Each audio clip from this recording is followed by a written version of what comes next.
Bonjour, bienvenue sur Mediapart pour un nouveau numéro de La Fabrique des images. Alors, comment raconter l'ascension de l'extrême droite en France? Comment filmer de manière juste un parti qui verrouille tellement sa communication? C'est le pari réussi du film La Cravate, sorti en salle le 5 février dernier. Et nous sommes donc très contents de recevoir aujourd'hui ces deux réalisateurs, Étienne Chailloux et Mathias Théry. Donc La Cravate, c'est le récit d'une trajectoire militante d'un jeune frontiste de Picardie qu'on suit tout au long de la campagne présidentielle de 2017. Je vous propose peut-être pour commencer qu'on regarde la bande-annonce. Et donc, voici le texte.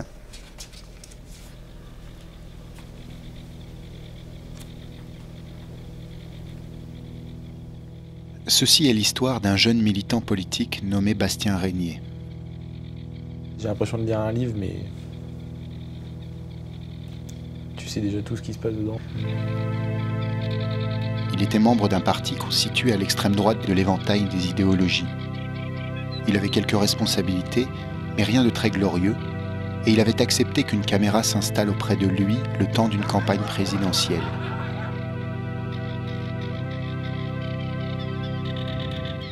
On pense pas pareil, tu le sais bien. Bah oui, je sais bien. On découvrira comment les circonstances poussèrent le jeune homme à s'engager davantage. À ses côtés, on visitera les étages du parti. Bastien, Florian, bonjour. On apprivoisera la rhétorique mise en place pour conquérir l'opinion. Puis on apprendra à identifier les pièges qui peuvent briser une ambition. Ça fait un peu flipper tout ça quand même.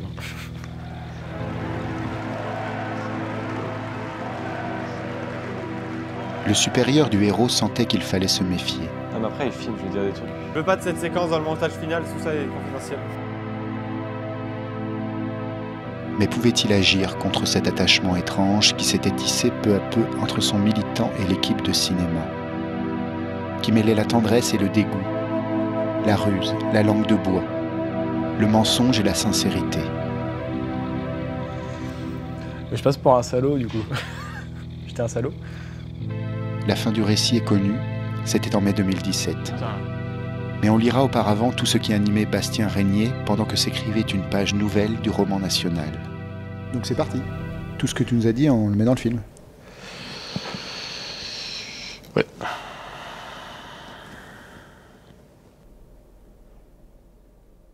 Alors, la première question que j'ai envie de vous poser, c'est pourquoi avoir choisi ce sujet, le Front National, cette campagne présidentielle, et comment avez-vous fait la rencontre de ce jeune militant, Bastien, qui est donc militant dans la Somme, à Amiens?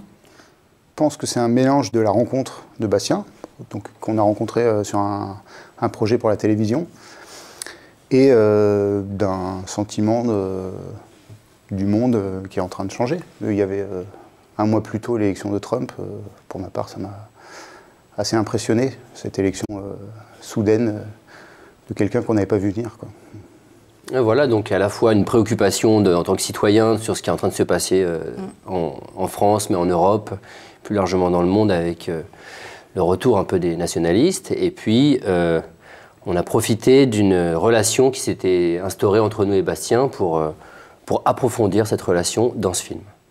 Oui, parce que ce qu'il faut dire d'emblée, et sans dévoiler ce qu'il y a un certain nombre de rebondissements dans votre film, c'est qu'on a accès à travers ce portrait de Bastien à une réalité qu'on voit rarement sur le Front National et que nous, journalistes, on a beaucoup de mal à appréhender. C'est l'intérieur, les arcanes de ce parti, les petits jeux de pouvoir, les illusions aussi des militants. Est-ce que la forme portrait et le fait que vous suiviez justement un parcours vous a permis peut-être d'ouvrir des portes qui en général restent closes? Est-ce que ça a aussi peut-être endormi la vigilance des communicants du parti?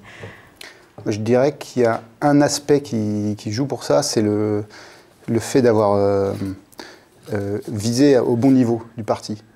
Bastien, c'est pas du tout ce qu'ils appellent militant de base, quelqu'un qui, dans le Parti Front National, colle les affiches et distribue les tracts, quasi exclusivement. Et c'est pas du tout un cadre encore, quelqu'un qui, au sein du Front National, a la parole un peu muselé par sa hiérarchie. Il est juste à un niveau, et quand on commence à le filmer, il est à un niveau où il veut monter un peu. Donc peut-être aller chez les cadres, mais il n'y arrive pas encore, quoi. Et je pense que c'est cette... il me semble, hein, ce niveau-là qui a servi... Ouais, assez petit pour qu'on nous laisse tranquille, et en même temps en train d'ouvrir la porte et d'entrer chez les grands. Et le récit un petit peu romancé nous permet, en restant un petit peu juste derrière son épaule, d'observer par-dessus son épaule, et en observant comment lui-même réagit à ce qui lui arrive, on comprend des choses sur le parti. Mais on n'a pas eu accès aux arcanes vraiment du Front National, c'est-à-dire qu'on n'a pas, les portes sont fermées. Et du coup, on a dû trouver des procédés pour que le spectateur les ressente sans qu'on les montre à la caméra. D'accord, on va y venir au procédé parce que votre film est formellement très original et très intéressant. Justement, j'allais vous poser d'abord la question de vos modèles sur le sujet. D'abord, en y réfléchissant, on s'est dit qu'il y avait finalement assez peu de fiction sur le Front National et des documentaires télévisés qui sont souvent, qui prennent souvent le parti de la caméra cachée, de dévoiler la face cachée de ce parti. C'est pas du tout votre point de vue. Et j'avais envie d'abord, avant qu'on en vienne vraiment à vos choix formels, de vous demander comment vous vous étiez interrogé sur votre place juste, puisque sur ce sujet-là, il me semble qu'il y a toujours deux écueils. C'est le regard très surplombant, parfois un peu méprisant des journalistes ou des documentaristes, ou alors, à l'inverse, une certaine fascination pour son objet, et on sait très bien que ces gens-là communiquent extrêmement bien. Comment vous avez réfléchi à, justement, vous parliez-vous du bon échelon, comment avez-vous réfléchi à votre place juste ? En prenant en compte ça, ce que vous avez dit, hein, on se rendait bien compte du risque de surplomb. C'est un sujet sur la fracture sociale aussi, hein, sur les gens qui ont le pouvoir de raconter des histoires, journalistes, cinéastes, écrivains, et des gens qui n'en ont pas ce pouvoir. Donc il fallait faire très attention à ça. Et de l'autre côté, c'est le danger de laisser une caméra ouverte au propos du Front National, quoi. Notre réponse, ça a été ce qu'on nomme souvent la forme du film, l'écriture du film, mais qui nous va toujours de pair avec le fond. Donc quelle va être la forme juste pour contrôler ça un peu, tout en laissant la vie apparaître dans le film. D'ailleurs, une des manières de faire dans notre forme, c'est de désamorcer les complexités de l'exercice. Je m'explique. En effet, dans tous les films politiques, quand les gens vont filmer les politiques, il y a forcément des rapports de force, il y a forcément de la manipulation de l'image, surtout quand on filme le politique aujourd'hui, où la communication maintenant a pris une dimension exceptionnelle, particulièrement au Front National. Et donc, en pensant cette forme où on est à la fois, on est dans la distance du récit qui permet de montrer le travail du Front National sur sa communication, c'est-à-dire de désamorcer aussi ce pouvoir en le décryptant, mais aussi, de notre part, montrer quelles sont nos armes à nous. C'est-à-dire de montrer que nous sommes aussi nous-mêmes à l'écriture d'une voix, que c'est nous qui sommes les tenants du montage, mais que on montre tout ça à Bastien et aux spectateurs. On montre que personne n'est dans la neutralité, mais comment est-ce qu'on trouve un dispositif qui permet de dépasser ces choses-là, sans les effacer, mais de tout de même essayer de trouver un terrain de conversation, un terrain de discussion avec l'autre. Et là, on pose un dispositif qui paraît au départ assez ficelé, mais qui ensuite, on cherche les failles de ce dispositif pour aller à la recherche de plus de sincérité, de se rapprocher plus de la vérité. On a toujours vu dans des films de gens qui filment le pouvoir ou qui filment les journalistes des difficultés. Raymond Depardon, quand il filme Giscard d'Estaing, lui censure le film parce que le politique veut se montrer d'une certaine manière, le réalisateur veut le montrer d'une autre manière. Et voilà, il y a d'autres films où on dit « Ah, le réalisateur s'est fait complètement aveugler par la prestance, ouais, le numéro du politicien. Je pense à Serge Moati avec Jean-Marie Le Pen, dont on a beaucoup critiqué une certaine fascination pour son objet. On sent qu'il est tombé un peu en... Emmanuel Macron, là, qui sont sortis pendant la... Ouais, les films de campagne sur Emmanuel Macron, des choses comme ça, où on se dit... Donc nous, notre question n'est pas tant de dire comment on va faire une jolie forme, c'est comment est-ce qu'on va proposer une forme qui permet aux spectateurs de réfléchir à cette pratique-là, qui est une pratique super particulière. Alors justement, c'est peut-être intéressant à ce stade qu'on voit un extrait. C'est un moment où le jeune Bastien va conseiller Florian Philippot sur sa communication, faire une vidéo. Je vous propose qu'on le regarde tout de suite, on en parle après. Soyez décontracté comme si vous étiez chez vous, précisa Bastien. Vous pouvez boire un café, ça fera encore plus sympa. Et même si vous abordez des sujets sérieux, n'hésitez pas à plaisanter. Quand les gens rient, c'est gagné.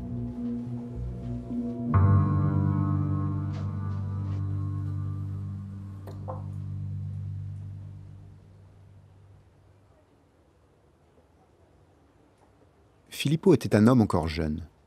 Il avait rejoint l'équipe de Madame Le Pen peu de temps après sa sortie de l'École nationale d'administration. Il avait rapidement senti que le mouvement manquait de cohésion interne. Aussi avait-il mis en œuvre toute sa science technocratique pour le structurer et le transformer en un parti des plus puissants de France. Il avait insisté sur la formation des cadres, renforcé le maillage territorial et encouragé le recrutement en mettant la jeunesse à l'honneur. Mais c'est à la stratégie de communication qu'il apportait le plus grand soin. Pendant longtemps, le Front National n'avait pas pris la peine de masquer un fond xénophobe. Les militants avaient pu exprimer sans détour un rejet des étrangers. Le fondateur, le Pen père, s'essayait au calembour faisant l'apologie des régimes génocidaires. Et il y avait eu aussi plusieurs crimes racistes commis par des affiliés du parti. Certain que la mauvaise réputation bloquerait toute progression électorale, Philippot avait renforcé ce qu'on nommait dédiabolisation. On passait au filtre les messages outranciers, on excluait les colporteurs de haine, on misait sur la convivialité et la bienveillance, mais avec fermeté. Nickel. J'imagine déjà les montages que je peux faire et je me suis tellement marré sur tout le long. Et c'est exactement le truc, c'est... Mais ça va être un peu long, non? Non, je te vois. Ils enregistrèrent l'annonce d'ouverture de la chaîne YouTube et quelques commentaires sur l'actualité.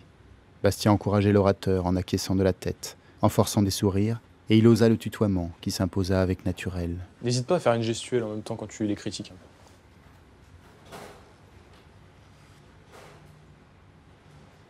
Jamais je n'aurais cru en arriver là, pensait-il.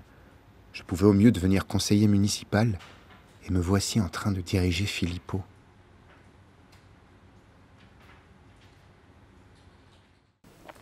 Donc dans l'extrait qu'on vient de voir, le jeune Bastien qui est en pleine ascension à ce moment-là dans le parti donne des conseils à Florian Philippot et très rapidement, c'est vous qui reprenez la parole. En fait, c'est votre voix off. Il faut quand même dire que ce film est extrêmement écrit, très littéraire, à une narration qui est très proche du roman. On pense aussi à des grands romans, alors que ce soit Les Illusions perdues, évidemment, mais aussi L'enfance d'un chef. Enfin, il y a quelque chose comme ça de très très littéraire. Pourquoi ce choix? C'était pour essayer d'aller, tu l'as dit tout à l'heure Mathias, hein, d'aller voir au-delà de ce que nous donne le parti, d'aller au-delà de la surface des choses, d'aller en profondeur. Donc ce texte, il a été écrit à partir d'entretiens qu'on a fait avec Bastien. Donc chacune des phrases, elle est presque validée en amont par Bastien. C'est lui qui nous a raconté. Ce qu'on a fait, c'est juste de le transposer en récit littéraire, mais sinon c'est ses propres mots. On voulait vraiment qu'on ne se laisse pas avoir par la communication du parti. Donc dans l'extrait, on voit bien qu'on le fait à un moment donné où le parti cherche à communiquer, une espèce de caméra café de Philippot assez ridicule. Hein. On monte l'extrait après, il dit c'est Hélène et les garçons, etc. Ça n'a aucun intérêt de le laisser le in. Donc on montre aux spectateurs que non, on va couper le in brutalement, de manière autoritaire, et on va vous dire plutôt notre ressenti, mais qui est un ressenti assez général sur le parti à ce moment-là. Oui, qui nous permet de regarder avec plus de distance aussi. On fait un texte au passé simple. On est dans cette séquence en train de, comme tu dis, Étienne, sur un moment assez anecdotique, sauf que nous, on en profite pour faire un portrait de qui est Florian Philippot, quelle est sa place dans le parti, qu'est-ce qui... comment est-ce qu'il a repris en main le parti, qu'est-ce qu'il est en train d'essayer de faire avec ces jeunes en essayant de créer un peu de donner un nouveau souffle à ce parti, etc. Et en même temps, la forme littéraire nous permet d'emprunter la posture de l'écrivain, qui est une posture qui n'est pas une posture militante, mais qui est une posture tout de même qui permet de tourner autour de son personnage, je dirais.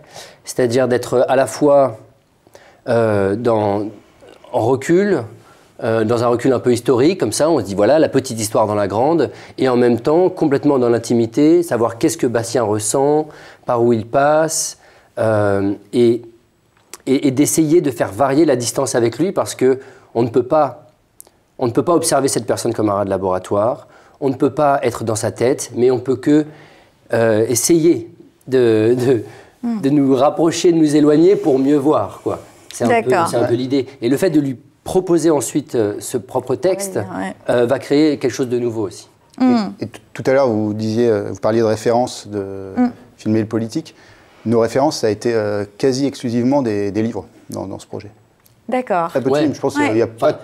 Ou des films ou des films qui montrent la difficulté de filmer. C'est-à-dire, dans le documentaire, tout de même, on avait des exemples de films où on se dit, où le réalisateur lui-même dit, l'expérience Blocher par exemple, où il dit « Je crois que je me suis fait un peu avoir dans ce film ». Ou bien le film de Avi Mograbi sur Ariel Sharon, où il ne peut rien faire d'autre que de montrer dans le film qu'il n'y arrive pas et qui met en scène son échec, quoi. Donc il fallait fabriquer une nouvelle proposition. D'accord. Oui, parce que par ailleurs, ça va plutôt à l'encontre d'une mode qu'on voit un peu dans le documentaire, qui est la suppression totale de la voix off.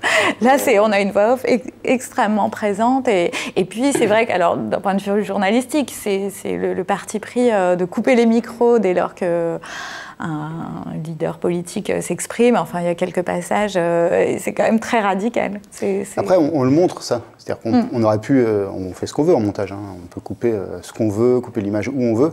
On a choisi de montrer une image où les gens parlent, mais il n'y a pas de son. Hein, que ce soit que le spectateur le voit, constate notre manipulation et qu'il n'y ait pas d'ambiguïté sur ce qu'on est en train de faire.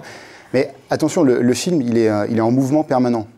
C'est-à-dire que ce son coupé, c'est vraiment présent dans la première partie du film. Au milieu du film arrive un événement qu'on n'avait pas prévu, qui est déclenché par notre dispositif et par ce qu'on a proposé à Bastien. Et on a été obligé de repenser le film. Et du coup, les micros coupés, j'ai envie de dire, c'est vrai au début, c'est beaucoup moins vrai à la fin. À la fin, on revient à nos premières amours de cinéma direct, de son in, de scènes documentaires assez classiques. D'accord. Et alors, l'autre originalité dont on n'a pas encore parlé sur la forme de votre film, c'est que donc, tout au long du film, vous restituez régulièrement à Bastien votre récit et vous instaurez un dialogue avec lui, vous lui demandez de valider, de critiquer éventuellement ce que vous avez écrit. Alors, pourquoi cette démarche? Est-ce qu'il y a quelque chose de l'ordre comme ça, encore une fois, du point de vue juste un peu de l'ordre de la restitution en sociologie, qui est une étape importante. Comment vous avez pensé ce moment? Au départ, nous, de manière éthique, on se disait même il n'est pas possible pour nous de plaquer notre texte écrit par nous sur la vie de ce jeune homme, même si elle est écrite, même si le texte est écrit vraiment à partir de ce que lui nous a confié. Donc l'idée de départ, c'est plutôt de provoquer, c'est une expérience, quoi. Aller chercher la validation, mais aussi provoquer la discussion en disant si on n'est pas d'accord, on pourra un petit peu discuter. Mais finalement, il s'est passé quelque chose qu'on n'avait pas tant prévu que ça, c'est que puisqu'on a décidé de raconter Bastien par l'intime, d'aller interroger la relation que lui intime qu'il entretient avec le politique, à un moment donné, il a décidé, lui, d'accepter de sortir de son statut de militant qui est là pour représenter le parti, avec les éléments de langage habituels, et il a voulu jouer un autre jeu, qui est celui plutôt de l'authenticité, on va dire, en disant vous avez décidé d'essayer de me raconter entièrement, eh ben, je vais arrêter de jouer le jeu du parti et je vais jouer votre jeu parce qu'il m'intéresse plus presque. Et je vais vous en dire plus et je vais être dans la tentative d'exister par le film autrement et entièrement. Ça, c'était pas prévu. Et je dirais, c'est pour ça que le titre colle aussi à ça. C'est-à-dire que la cravate, c'est quelque chose, c'est l'attribut du politicien. Chez Bastien, c'est un objet qui le rend, d'après lui, plus beau. Il choisit d'aller au Front National parce qu'il se dit c'est la lutte politique, c'est plus respectable que ce que j'ai pu faire avant. Nous, on lui propose dans ce film de parler vrai, d'enlever la cravate. Mais ce faisant, je pense qu'il redevient beau quand même. C'est la tension entre est-ce que je suis un militant ou est-ce que je suis un homme. Nous, on a rencontré un homme aussi. Est-ce que le fait de rencontrer un homme fait qu'on oublie le militant et qu'on lui excuse tous ces partis pris politiques? Je ne pense pas du tout. Mais je pense qu'il faut aller aussi chercher qui sont les gens derrière ceux qui tiennent les drapeaux, essayer de comprendre pourquoi ils sont en train de tenir les drapeaux et pourquoi est-ce que les partis politiques viennent leur donner des réponses à certains moments donnés, mais qu'il y a aussi d'autres moyens de leur donner des réponses, pas que la politique. Oui, et c'est vrai que le parti pris de votre film, c'est aussi de conserver une certaine empathie avec ce personnage et de le montrer, comme vous le disiez, aussi en train de réfléchir à lui-même. Vous lui tendez un miroir et on voit bien qu'il commence aussi à s'interroger sur son parcours, sur ce qu'il a fait. Est-ce que c'est quelque chose qui vous a surpris pendant le tournage, c'est-à-dire ce moment où effectivement lui évolue? Alors il ne s'agit pas du tout de dire que c'est un repenti. D'ailleurs, vous montrez bien le film à la fin, il tient totalement à ses idées, il tient totalement au parti, mais de montrer qu'en fait, votre procédé a induit en fait une réflexion. Et c'est très beau ce moment où un dialogue s'instaure et qu'une réflexion de part et d'autre, on a l'impression, se montre. Je pense qu'on l'avait en tête, mais ça n'a jamais été notre intention première. Notre intention, c'était plutôt de le peindre avec la plus grande précision possible. Et puis, secrètement, on se disait, mais s'il changeait, mais si, qu'est-ce que ça va lui procurer? Alors, il y a une vie après le film aussi. Bastien, aujourd'hui, a accompagné des projections. Et il n'est pas complètement repenti de son idéologie. En revanche, il renie pas mal de choses qu'il a vécues, notamment le Front National. Et il dit que le film lui a permis de se regarder et de réfléchir à certains de ses choix et d'évoluer depuis.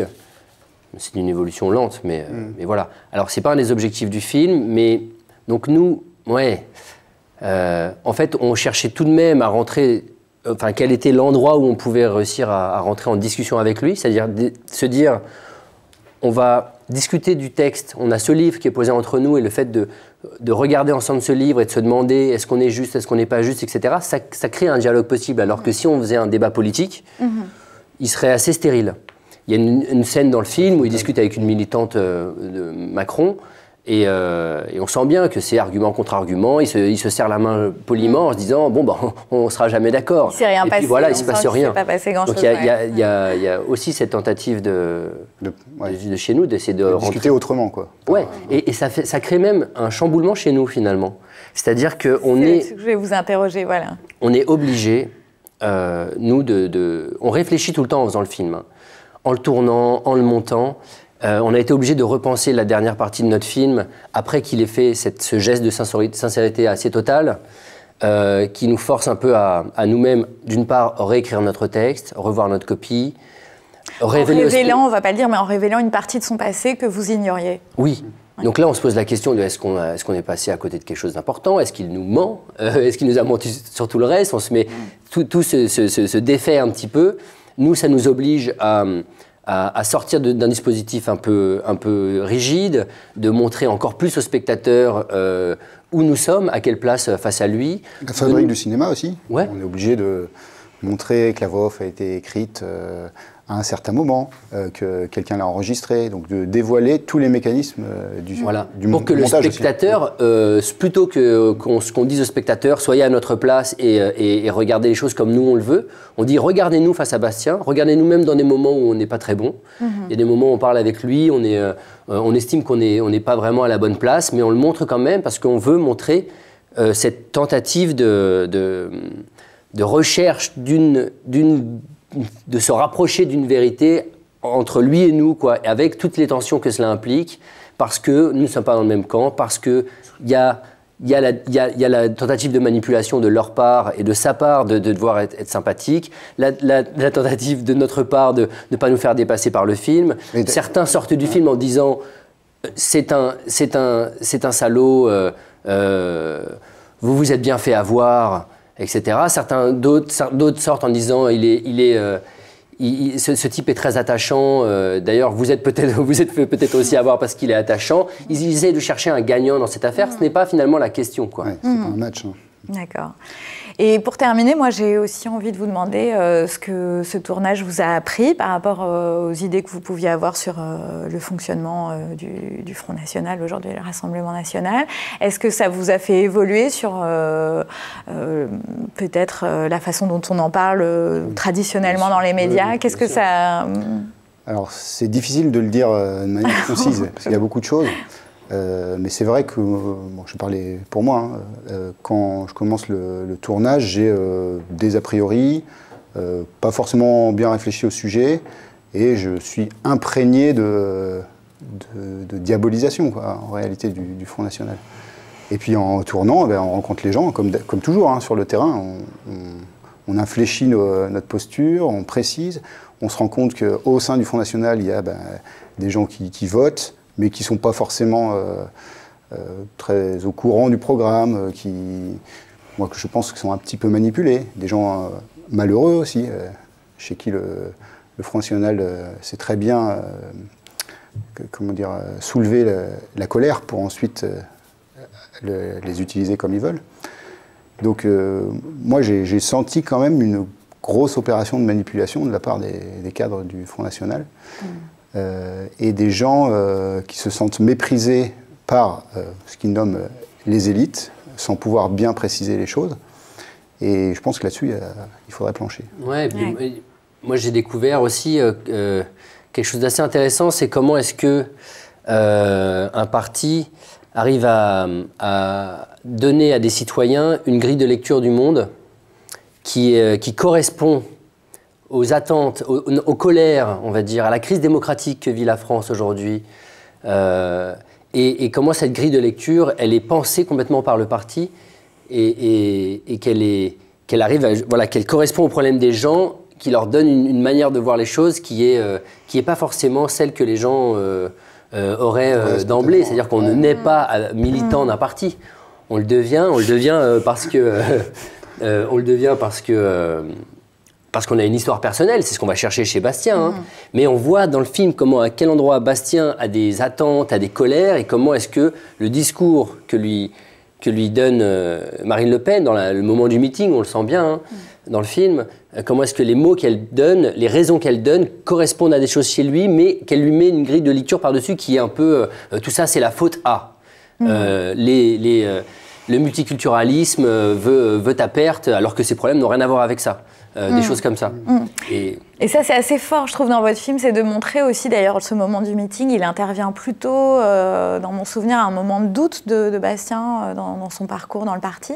Et on voit très bien que ce moment de meeting, c'est un moment de joie, qu'elle sait lui parler, le toucher, et que c'est un parti qui arrive à appuyer sur les cordes sensibles. Le revigore. On essaie de dissocier un peu ce qui peut se passer. Donc il y a un moment de joie quand ils sont dans l'autocar, qu'ils vont tous ensemble au meeting et qu'on sent que, on le dit, la camaraderie réchauffe les âmes. Et puis pendant le meeting, c'est plutôt une crispation qui se transforme doucement en colère. À la fin, ils hurlent.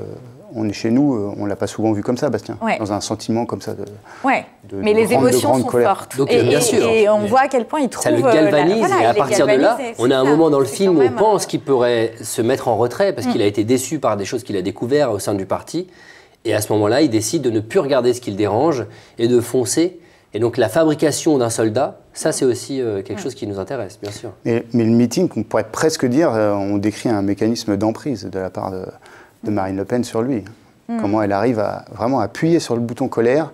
Une fois qu'il est en colère, elle lui fait passer une lecture du monde, sa lecture du monde, la lecture de Marine Le Pen. Quoi. Du coup, vous l'avez un petit peu évoqué, mais est-ce que vous trouvez aujourd'hui que, je vais revenir un petit peu à nos préoccupations à nous, mais que la manière dont les médias traitent l'extrême droite est juste, à votre avis, ou ça vous a quand même interrogé sur des procédés, des choses qu'il faudrait peut-être faire évoluer? Oui, beaucoup. Alors, encore une fois, c'est assez long à raconter, mais je pense que le monde médiatique a une énorme responsabilité aussi dans la montée de l'extrême droite. Je pense que le fait de, en permanence, rejeter les électeurs du Front National, il se passe un phénomène que Bastien décrit très bien, c'est que puisque tu veux nous mettre du côté des méchants, on va être les méchants, quoi. Bastien nous le dit, ça. À un moment dans sa vie, il s'est senti rejeté, et il a dit je vais faire ce que vous attendez de moi, quoi. Donc peut-être ce qu'il faut faire, c'est essayer d'aller étudier les attentes. Et qu'après, c'est pas que le rôle des médias, c'est le rôle des politiques.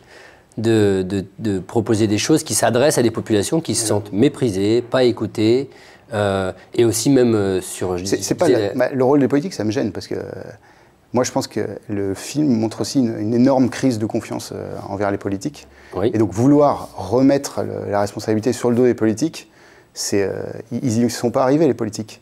Leur réponse face au FN, on l'a déjà dit, c'est le cordon sanitaire qui arrive qu'au moment des élections pour dire on va s'arranger entre nous pour que les scores ne montent pas. Mais sous-entendu, cordon sanitaire pour mettre la maladie loin de nous, et sous-entendu aussi, on n'écoute surtout pas le message des électeurs, on ne veut pas l'entendre, ce qui compte, c'est les scores, quoi. Ouais. Donc il faut bien un renouveau, de la démarche politique. On est bien d'accord, mais je ne sais pas si c'est chez les hommes politiques actuels, ils ont une grosse remise en question à avoir. Les médias, tout cela. D'accord, donc il y a un gros travail encore à faire, parce que on n'y est pas. Ok, je vous remercie beaucoup. À bientôt sur Mediapart. Vous pourrez revoir l'ensemble de nos émissions et bientôt un nouveau numéro de La Fabrique des Images.